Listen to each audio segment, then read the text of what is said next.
Good morning student. Today is your GK video class. Today we will cover chapter 16 trees. Okay, यहाँ पे हमें trees के बारे में पढ़ना है, पेड़ के बारे में. Okay, choose the correct name of the part of the tree from the help box and write it in the space provided. Okay, यहाँ पे आपको दिख रहा होगा हमें एक ट्री का पिक्चर दिया हुआ है और साइड में हमें यहाँ पे उनके पार्ट्स के नेम लिखने हैं जो हमें हेल्प बॉक्स में दिया हुआ है. राइट. ओके, तो चलिए हम देखते हैं कि ट्री के हम कौन से पार्ट को क्या क्या कहते हैं. ओके, तो यहाँ पर देखिए फर्स्ट पिक्चर में, यहाँ पे देखिए मतलब फर्स्ट ब्लैंक में आपको देखना है, ये यहाँ पर पॉइंट कर रहा है आपको कि इसे हम क्या कहते हैं. इसे हम क्या कहते हैं, तो हम इसे कहते हैं डाली. डाली कहते हैं ना, तो इंग्लिश में हम इसे कहते हैं ब्रांच. ओके, तो फर्स्ट ब्लैंक में हो जाएगा ब्रांच, BRANCH, ब्रांच. ओके, अब नेक्स्ट पिक्चर में देखिए, आप सबको तो पता ही है इसे क्या कहते हैं हम, फ्रूट्स. ओके, इसे क्या कहते हैं हम, फ्रूट्स. यहाँ पर देखिए, यहाँ पे पॉइंट कर रहे हैं ना, तो हम इसे कहते हैं फ्रूट्स, FRUIT, फ्रूट. ओके, अब थर्ड देखिए, ये इसे हम क्या कहते हैं, पत्तियाँ कहते हैं ना, तो इसे हम कहते हैं लीफ, LEAF, लीफ. ओके, अब यहाँ पर देखिए इस पोर्शन को हम क्या कहते हैं, इस भाग को हम क्या कहते हैं, पेड़ के जो ये भाग होती है इसे क्या कहते हैं, इसे कहते हैं तना, है ना. तो इस इंग्लिश में कहते हैं ट्रंक, TRUNK, ट्रंक. ये है ना फर्नीचर्स बनाने के लिए जो लकड़ियों का यूज़ होता है, तो यह इसे कहते हैं तना, ट्रंक.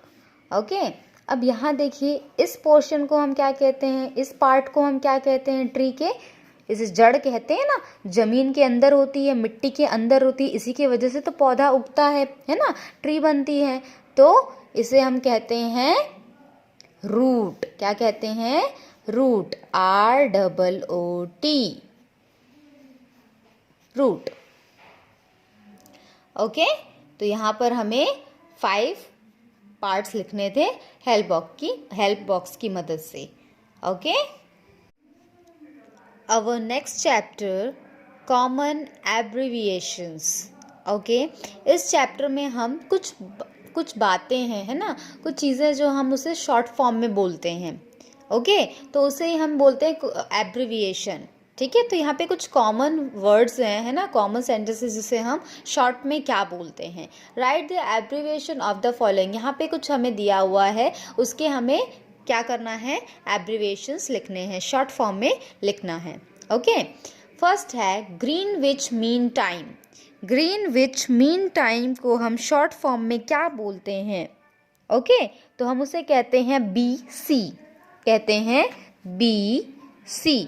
शॉर्ट फॉर्म में हम इतना बड़ा ना बोलकर, ग्रीनविच मीन टाइम ना बोलकर हम इसे BC कहते हैं. ब्रिटिश के टाइम में जो चलता था, है ना, तो उसे हम कहते हैं BC शॉर्ट फॉर्म में, एब्रीविएशंस इसका हो जाएगा BC. Second, in the year of the Lord और एनो डोमिनी. ठीक है, लॉर्ड एनो डोमिनी के टाइम, है ना, उसे हम क्या कहते हैं, उस ईयर को हम कहते हैं AD. क्या कहते हैं हम, AD, एनो डोमिनी, है ना, तो इसका शॉर्ट फॉर्म हो जाता है, हम कहते हैं इसे AD. Okay, next Indian standard time. Indian standard time को हम शॉर्ट फॉर्म में क्या कहते हैं, उसका एब्रीविएशन हो जाएगा IST. इंडियन का फर्स्ट वर्ड I, स्टैंडर्ड का फर्स्ट वर्ड S और टाइम का फर्स्ट वर्ड T, है ना, तो इसे हम शॉर्ट फॉर्म में IST कहते हैं. तो यहाँ पे हो जाएगा IST.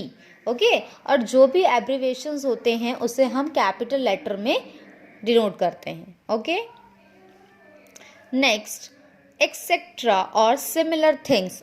आप जब पढ़ते हो, है ना, जैसे कि आप कुछ फ्लावर्स का नाम बोल रहे हो, है ना, कोई फ्रूट्स का नेम बोल रहे हो, जैसे एप्पल, मैंगो, बनाना, है ना, और भी बहुत सारे आप उसी कैटेगरी के नेम्स बोल रहे हो, तो आप इतना सारा ना बोल के 2-4 आप बोलते हो, उसके बाद आप एक्सेट्रा लिख देते हो, ETC लिख देते हो, राइट, है ना। उसका मतलब क्या है कि उसी कैटेगरी के और भी बहुत सारे होते हैं, तो उतना सारा ना लिख के हम क्या लिख देते हैं, एक्सेट्रा, ठीक है। तो इतना बड़ा एक्सेट्रा ना लिखकर हम क्या लिखते हैं शॉर्ट फॉर्म में, ETC, ओके। बट हम इसे क्या क्या लिखते हैं, स्मॉल लेटर में लिखते हैं, ETC, ओके। यहाँ पे एब्रिविएशन जो है वो कैपिटल लेटर में भी हम यूज़ करते हैं और कहीं कहीं पर स्मॉल लेटर में भी हम यूज़ करते हैं, ओके। नेक्स्ट है शॉर्ट मैसेज सर्विस, ओके। अगर इसका शॉर्ट फॉर्म आप देखेंगे ना, SMS, फर्स्ट लेटर SMS, आप जो मैसेज करते हो फ़ोन में, है ना, तो जो आप शॉर्ट मैसेज जल्दी से आप अगर आप टाइप करते हो, किसी को सेंड करते हो, तो कितनी जल्दी जल्दी वो डिलीवर्ड हो जाता है मैसेज, है ना। तो वो शॉर्ट मैसेज सर्विस को हम शॉर्ट फॉर्म में क्या कहते हैं, SMS, ओके। और हम उसे कैसे लिखते हैं, कैपिटल SMS से हम इसे डिनोट करते हैं, okay. Next that is, okay. That is को अगर हमें एब्रीविएशन क्या होता है, दैट इज का I.E, इसे हम कहते हैं दैट इज, ओके। हम दैट इज ना लिखकर हम इसे I.E. लिखते हैं, okay. Next care of, care of का क्या हो जाएगा, C लिखकर हम ऐसे स्लैश करते हैं, इसे स्लैश बोलते हैं, और यहाँ पे O लिखते हैं, तो इसका मतलब हो जाता है केयर ऑफ। केयर ऑफ का एब्रीविएशन इस तरीके से होगा, okay. Next by way of, by way of. अब बाय वे ऑफ को हम कैसे लिखते हैं, VIA, बाय वे ऑफ का एब्रीविएशन हो जाएगा VIA, okay. Next automated teller machine, automated teller machine, ठीक है।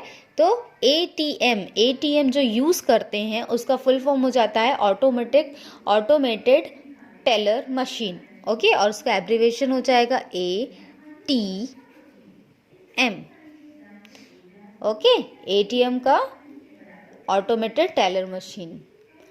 नेक्स्ट मिस्टर, किसी को हम बोलते हैं ना मिस्टर, तो मिस्टर हम इतना बड़ा मिस्टर ना बोल के हम MR लिखते हैं, MR, ओके। तो इस तरीके से कुछ कॉमन एब्रीविएशंस होते हैं, okay. That's it, your chapter is completed.